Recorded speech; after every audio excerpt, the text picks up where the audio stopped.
15ই আগস্টের পরিবর্তে 1 এপ্রিল থেকে দেওয়া হবে বেকার ভাতা। নির্বাচনের কথা চিন্তা করেই কি বেকার ভাতা এগিয়ে আনা হলো? কারণ ভোটের আগে ব্যাংক অ্যাকাউন্টে টাকা ঢুকলে ইতিবাচক মনোভাব হতে পারে, এমনটাই কি মনে করছে তৃণমূল? আমার অন্তত জানা নেই। রাজ্যের বিরোধী দলনেতা শুভেন্দু অধিকারী বলছেন, এ রাজ্যে বিজেপি সরকার ক্ষমতায় আসলে 1,500 টাকা নয়, 3,000 টাকা করে মহিলাদের দেওয়া হবে। আবার বিজেপি দাবি করছেন রাজ্যের মুখ্যমন্ত্রী ভাতার রাজনীতি করছেন। কিন্তু বিহারে ঠিক কি করেছিল বিজেপি? একেবারে নির্বাচন বিধি লাগু হয়ে যাওয়ার পর 10,000 টাকা করে মহিলাদের অ্যাকাউন্টে দিয়েছিলেন নীতিশ কুমার ও বিজেপির জোট সরকার। তবে কি মুখ্যমন্ত্রীর এই ভাতা স্ট্র্যাটেজিকে অস্ত্র করে বিধানসভা নির্বাচনে লড়াই করবে বিজেপি? আজকে আমাদের প্রথম অতিথি, এই নিয়ে প্রথম প্রশ্ন বিজেপি দক্ষিণ মালদা সাংগঠনিক জেলার মুখপাত্র অম্লান ভাদুরী। নমস্কার, আমি অম্লান ভাদুরী। আজকে যে প্রশ্নটি আপনি করলেন যে এই ভাতার রাজনীতি, আজকে পশ্চিমবঙ্গ সরকারের এমন একটা অবস্থায় পৌঁছেছে, শিক্ষা থেকে আরম্ভ করে খাদ্য, যে কোনো বিষয়ে, স্বাস্থ্য, সমস্ত ব্যাপারে দুর্নীতি ছাড়া তৃণমূলের নেতারা কোনো কাজ করতে পারে না। এবং যেভাবে চাকরি চুরির ঘটনা ঘটেছে, তো এই কয়েক বছরে লক্ষ লক্ষ কোটি কোটি টাকা শিক্ষামন্ত্রীর বান্ধবীর বাড়ি থেকে উদ্ধার হয়েছে, খাদ্যমন্ত্রী জেলে ছিল। দুর্নীতির একটা ভয়াবহ পরিস্থিতি সারা পশ্চিমবঙ্গ জুড়ে চলছে।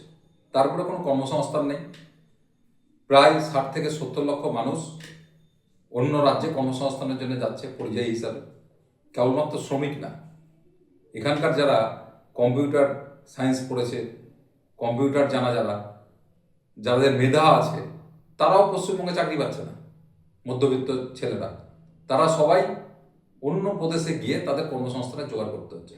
ব্যাঙ্গালোরতে এমন একটা অবস্থা হয়েছে, সেখানে এত বাঙালি উপস্থিত হয়েছে পরিযায়ী হিসাবে, যে তার দ্বিতীয় ভাষা সেখানে বাংলা হয়ে গেছে।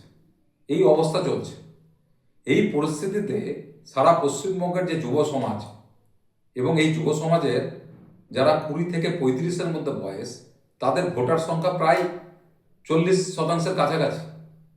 এরা পশ্চিমবঙ্গ সরকার এবং তৃণমূলের এই যে অরাজকতা, এই অপশাসন, এর বিরুদ্ধে কিন্তু মনে মনে তৈরি হয়ে আছে।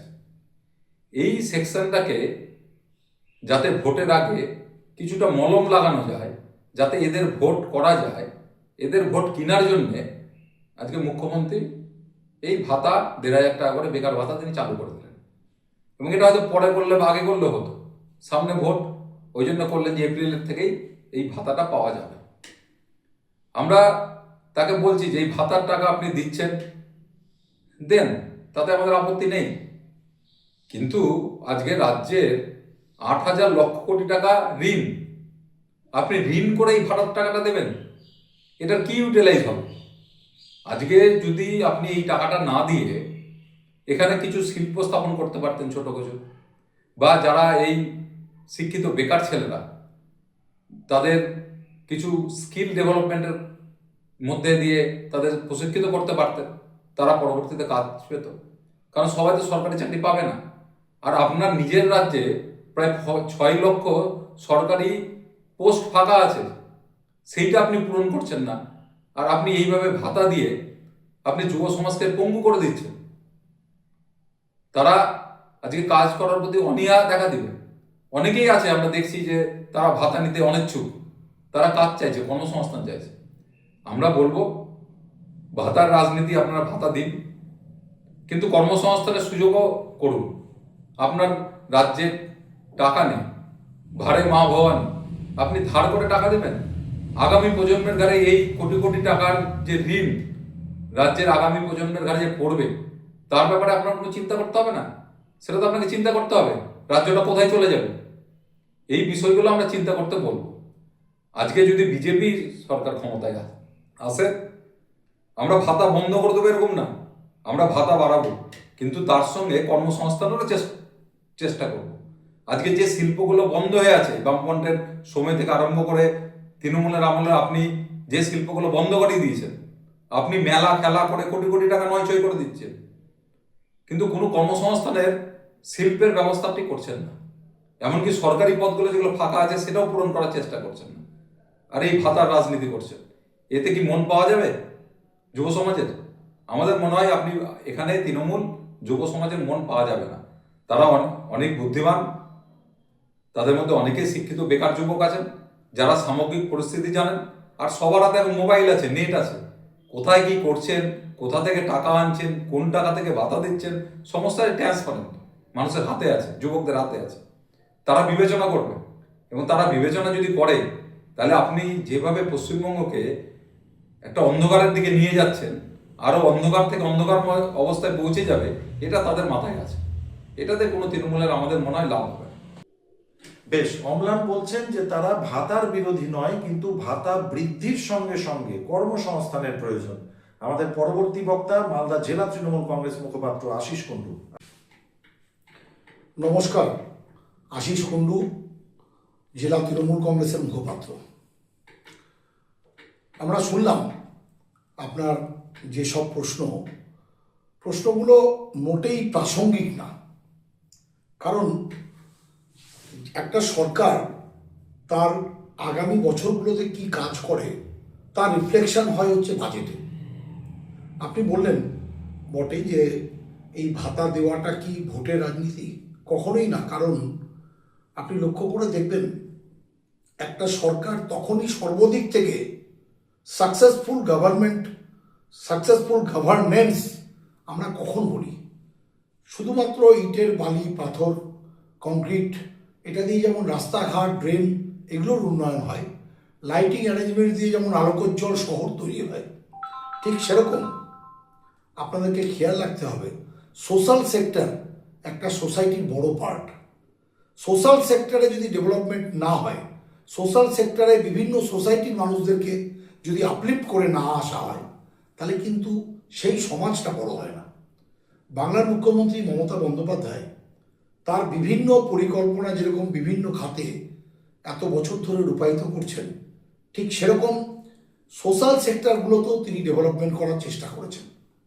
তারই বিভিন্ন প্রকল্প, এই যে বাংলার মুখ্যমন্ত্রী প্রায় 95খানা প্রকল্প দিয়ে বাংলার সমস্ত মানুষকে আত্মীয়তার বন্ধনে আবদ্ধ করেছেন, তার জন্যই তো তিনি জননেত্রী, তার জন্যই তো তিনি আবেগের নেত্রী।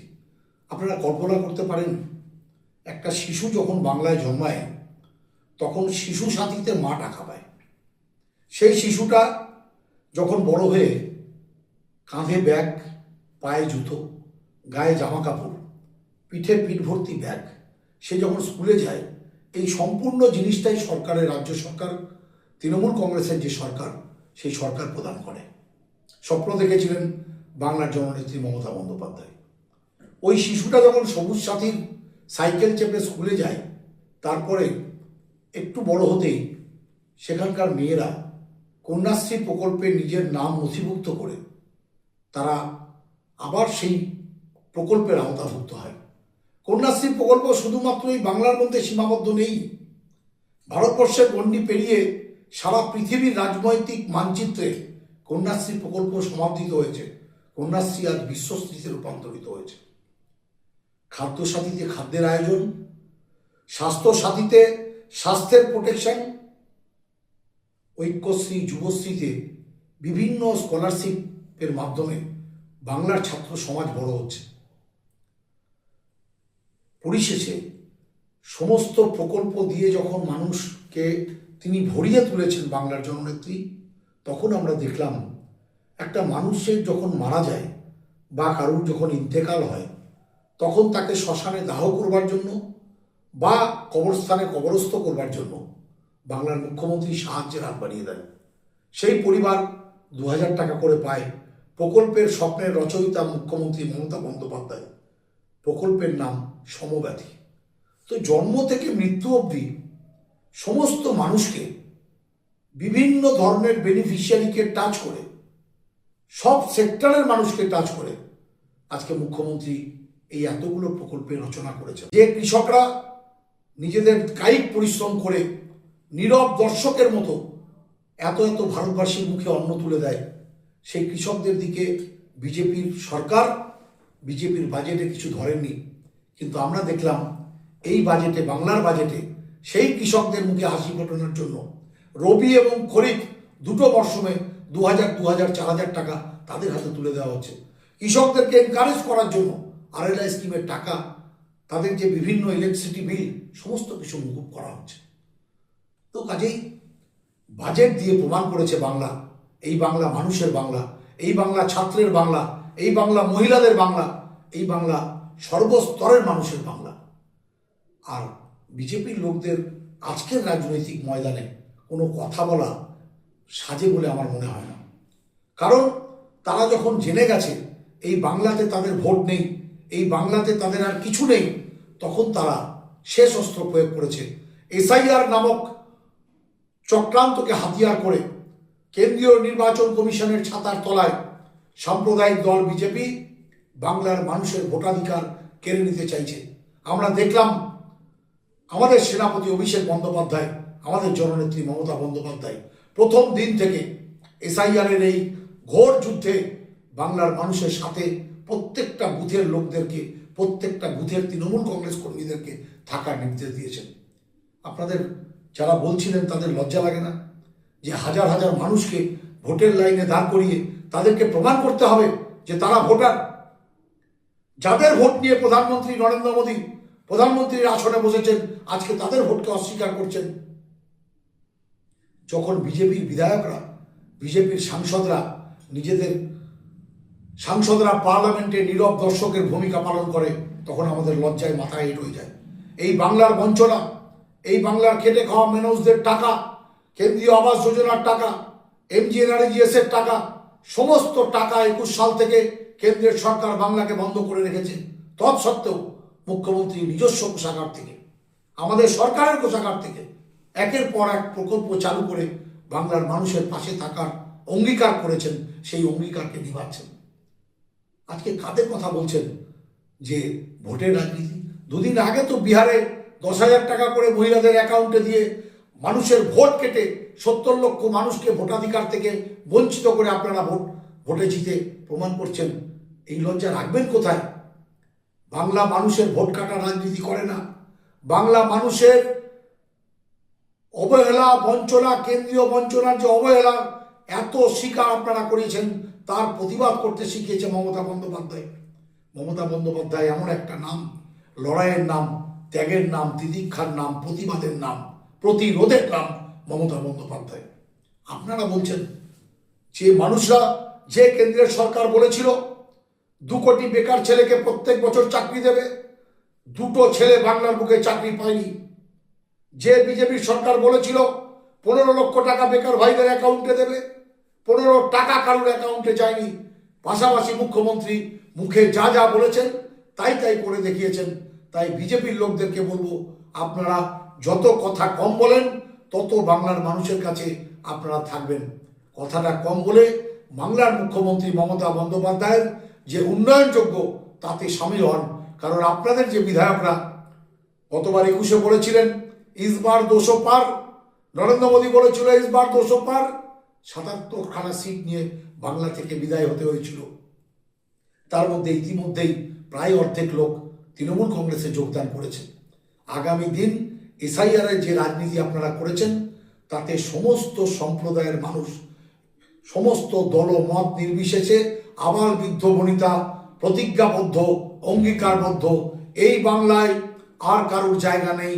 বাংলার জনতা, উই স্ট্যান্ডস ফর মমতা। বাংলার জনতা, সমস্ত মানুষ একটাই প্রতিজ্ঞা, চতুর্থবারের জন্য 26-এর নির্বাচনে মমতা বন্দ্যোপাধ্যায়কে চতুর্থবারের মুখ্যমন্ত্রীর আসনে বসিয়ে তারপরে বাংলা শান্ত হবে। বেশ, আশিস কুন্ডু বলতে চাইছেন যে ভাতা নিয়ে রাজনীতি করা হচ্ছে। মুখ্যমন্ত্রী জনদরদী মুখ্যমন্ত্রী, এবং তিনি এই রাজনৈতিক কোনো উদ্দেশ্য নিয়ে তিনি এই ভাতার প্রকল্প চালু করেননি। আমি আসবো পরবর্তীতে এই নিয়ে আরো বিস্তারিত আলোচনায় অন্য কোনো অনুষ্ঠানে। আজকের অনুষ্ঠান এখানেই শেষ করছি। আপনারা চোখ রাখবেন সংবাদ বাংলা টিভি ফেসবুক পেজ এবং ইউটিউব চ্যানেলে। নমস্কার।